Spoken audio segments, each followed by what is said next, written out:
This movie reeked of Ben Gay.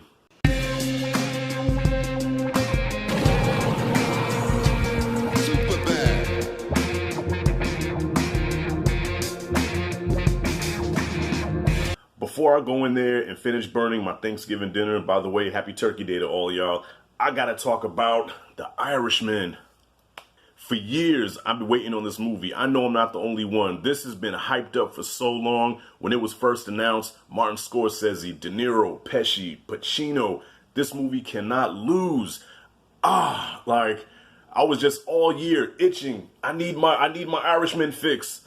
That didn't sound right saying that. But I need my fix. I'm like, come on, Scorsese, Netflix, bring this shit out now. Okay, y'all, the movie dropped. I got it. I hit play, and I'm just sitting there. Oh, and then it happened. The Irishman. This movie is like the equivalent of when Muhammad Ali came back to fight Larry Holmes. There was a 2-year break between 78 and 1980 where Ali was retired. He was no longer in the game. Larry Holmes is the champ. Great fighter. But nobody cares about Larry Holmes. Our champion is Muhammad Ali, the greatest. He's gone now. It's announced that Ali is going to come back. He's coming back to fight the now champion, Larry Holmes. When you first hear that, just go back to 1980. You first hear that Ali is coming back. You think about the great times. You think about when he was Cassius Clay and he knocked out Sonny Liston. You think about the Rumble in the Jungle, George Foreman. You think about the Thriller in Manila, all the great fights he had with Joe Frazier. You think about all his greatness and the great memories, and you get excited. You can't wait for Ali to come back. Yes. And then you see him in the dressing room before the fight. He looks like the old Ali. Yes. He gets to the ring. Oh my God, I can't believe the champ is back. The bell rings, and immediately you know that it's going to be a long night. And then for 10 rounds, you got to witness 10 rounds of sadness. You got to witness the fall of a great, just the greatest ever. It was sad to watch. Yeah, he was still doing his Ali thing. He was trying to do the famous Ali jab, it just wasn't there. He was an old man, and he got humiliated and humbled by Larry Holmes, who can't even hold a candlestick to Ali in his prime. That's what I felt watching The Irishman. After the fight was over, though, after the Ali fight was over, people still loved Ali. Even to this day, Ali is still the most beloved heavyweight champion ever.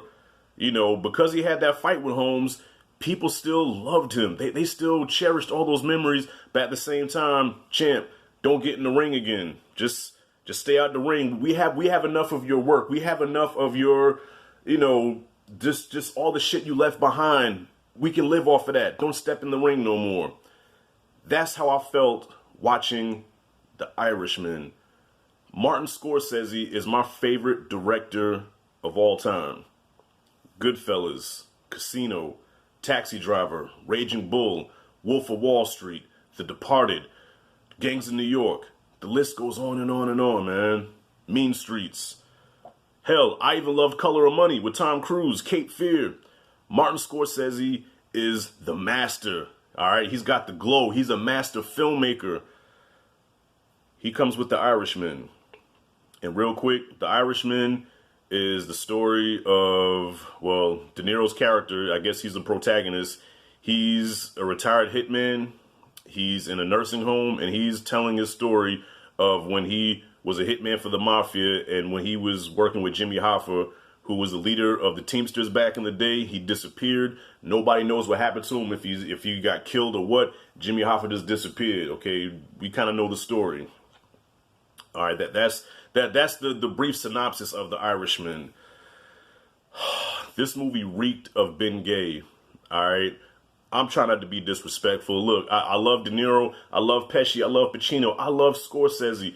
But look, this movie reeked of Ben Gay. This shit was like Grumpy Old Men Mafia, or the Mafia version of Grumpy Old Men. Irishman had substance, it had style, it had, you know, nobody can shoot a movie like Martin Scorsese. So Scorsese's print is all in this movie, okay? It is. But, and the performances were also pretty good.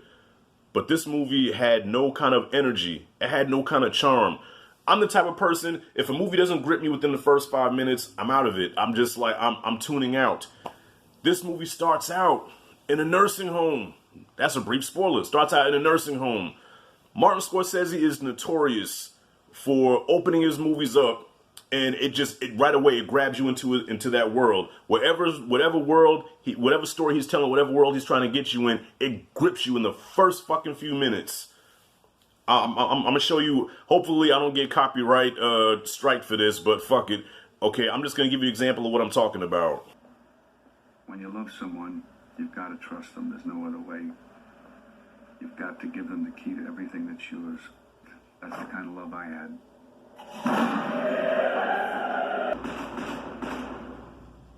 As far back as I can remember, I always wanted to be a gangster. This movie never gripped me. This movie bored me. It bored me, y'all. Now, yes, there might be a really deep gangster movie within this that people may appreciate, and I'm not going to knock you for that. I'm pretty sure I'm going to get in the comments, man, you're just stupid, you don't get it. You know, this is a true gangster film, man. You can't appreciate true filmmaking or true gangster tales. All right, bet. It is what it is. I'm just talking about me personally. Remember, you clicked on my face, all right? Whoever says that shit, feel free to post your video, and I will check your shit out, man, see what you got to say about it. But for me, this movie bored the fuck out of me, y'all. It lost me so many times. I even had to, like, go back and watch the shit that I think that I missed. The only thing about this film, to me, that gave it some kind of life, some kind of jolt, was Al Pacino's performance. I think Al Pacino really tried to give this movie life, to really breathe life into it. But that's kind of sad to say because you have Joe Pesci, you have Robert De Niro, man, and also an alumni of The Sopranos, okay? Charmaine Bucco, the guy that got ran over by Richie Aprile, who got paralyzed, Genie, he's in this, and probably some other Sopranos actors that I probably missed. There's some star power in this film, but Pacino was the only one that gave it life, man. And when Pacino was off screen, the movie really got boring. But when he was on screen, whatever scene he was in, I was like, okay, I'm liking this because he's actually trying. And not to say De Niro wasn't trying, but it was just bland. It was just boring. There's nothing to it. Like this turkey was not seasoned. Okay, it's like a turkey breast. Just slap it on the plate, eat it. You know what I'm saying? I could not latch on to this titty. I couldn't latch on. I'm trying. I'm like, you know, I'm trying to pull it out. No, I can't latch on. 3 hours, 3.5 hours, excuse me. I fell asleep a couple of times. I ain't gonna lie, y'all. I actually dozed off. I dozed off a couple of times.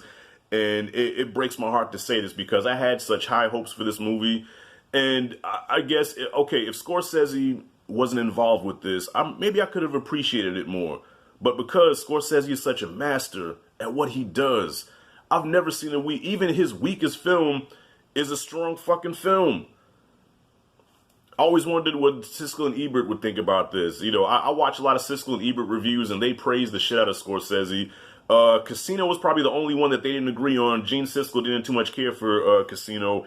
But I wonder what they would say about this because this movie just had no personality, man. This movie had no charm. It had no energy. It had nothing about it that you can, like, grip onto. Okay, with Goodfellas, Henry Hill. Okay, it starts out, as long as I can remember, always wanted to be a gangster. Okay, now you're following Henry Hill and you're seeing this world through Henry Hill's eyes. Okay, Casino was told through the eyes of Rothstein.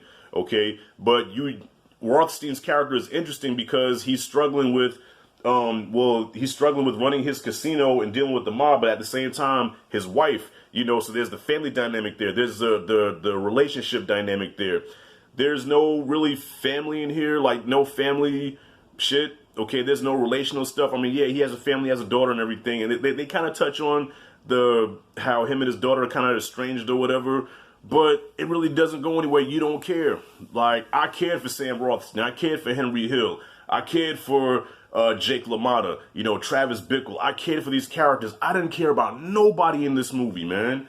Only thing I can say is that I just love seeing Pacino and De Niro acting across from each other. Hell, for the first time I saw Pacino and Joe Pesci acting across from each other. But I'm looking and I'm like, damn, too late, man, too late. This movie should have been made a lot sooner because what I'm watching is a bunch of old guys that need to be in a nursing home, but they're still playing wise guys. They're still playing mobsters. You know, even the scene where De Niro stomped the guy out. Okay, there was a scene where De Niro stomped the guy out, and it was so weird. It was awkward to watch because it's like an old decrepit man, you know, you don't buy that he's a tough guy. You don't buy that De Niro can actually fuck somebody up. He's a hitman, but he's an old hitman. Okay, and the de-aging did not look bad, but it did throw me off at first. I was like, I'm not buying this. But eventually I adjusted and I just accepted, okay, this is what it is, and I just went with it. But even with the whole de-aging, they still looked old. They still looked really old, just with less wrinkles. Y'all, I hate to shit on this movie. I really do, because I love Scorsese, man. I really hate to shit on this, but this is just another example of the filmmakers that I grew up with, how their work is just not the same anymore, man. Or maybe their past work is so great where just everything they do after that it won't live up to it because they raised the bar so high. You know, even Tarantino with Once Upon a Time in Hollywood. Good movie, all right, it was straight. But when you see Tarantino at his best, that movie can't even hold a candle to that. All right, Spielberg, who owned the 80s, owned half of the 90s, all right, came with Ready Player One. Decent movie. But you talk about Spielberg, Tarantino, Scorsese, man, they're known for their masterpieces. Not so much anymore. Their movies have been just average. The Irishman is an average movie, but it's a movie I did not like, okay? So if you want me to sum this up, I did not like The Irishman. And I hate to say that because I've been waiting years to watch this movie, but I do not like this movie, y'all. I'll have to watch it again. Things can change. Okay, there's been times where I watched movies at first where I hated them, and then when I watched them again, I was like, all right, I could appreciate that. But for my first viewing, I do not like this movie. I was bored. I dozed off several times. I did not care about any of the situations. I did not care about any of the characters. But I did appreciate Al Pacino's performance, and I did love seeing him work across from Pacino and De Niro and Pesci. Other than that, this movie just had nothing that I even care to see again or recommend anybody to watch. But like I said, if you dig it, you dig it. But for me, it's not my bag. Wrapping this up again, giving this a grade. Listen, I can't give this no less than a C- just because of my respect for Scorsese, De Niro, Pacino, and Pesci, man. I can't give it no less than a C. So I'm gonna give The Irishman a C-, y'all, out of respect. But if I'm gonna be honest though, if you want to give me if you asked me to give it a real grade, okay, if you wanted me to give it my real grade, D. I drop it a whole grade. I give it a D. For a Scorsese film, that hurts to say that, y'all, but this movie's a D. So anyways, that's my 2 cents on The Irishman. So if y'all excuse me, thank you for waiting to the end of this video. If you finished it, thank you. I'm gonna go finish cooking my Thanksgiving dinner. Hopefully I don't burn nothing too bad. Enjoy your holiday. And yeah, Irishman, y'all. This is my review. It's out the way. Shit. What did you guys think about the movie? Comment freely below.